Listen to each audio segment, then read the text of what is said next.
this goes back to the creative art. You talked about art. We create and we may not realize this. I literally just told my daughter because she's an amazing artist that like never forget, and I told this to her, never forget that you're creating for yourself in the hopes that somebody might enjoy it, but don't look for validation or whether somebody else will like it. It is your art, you know? And somebody who may not like it, there might be somebody else. And same thing with your whatever you write. Like a lot of people might start a book or start a project and never finish it because of that. You know, what if somebody doesn't like it? There's or start a business or start a podcast and there's going to be plenty of people that don't like it, but there's going to be plenty of people that do love it and lives are changed by it.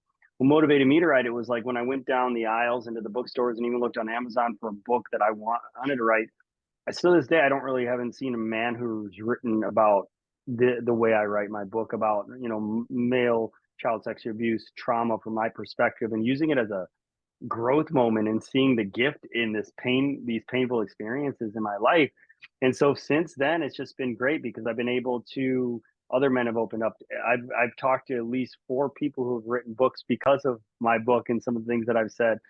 Some high earning entrepreneurs who, they never looked at like something I talk about in my first book is how time is your greatest resource and time is um I basically can't compare time to money as far as like time is monetary in a way. And so like if you start looking at everything in that perspective versus an exchange as opposed to just like actual monetary value, you'll start valuing it more. So like, what's it worth to play with your kids versus doing another hour on the computer and things like that. So again, I never thought I'd write a first, let alone a second, but that the only reason the second book is because of the first. I never had an intention to, but people were reading it and they were finding more purpose and never thought they had a purpose or didn't realize what a purpose could be or as simple as a purpose could be.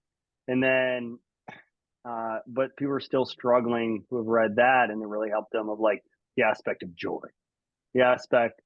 joy and what that really means and still like wanting to get out of bed or get up in the morning. And these are people you wouldn't even be like people that you wouldn't even think like Robin Williams is a great example.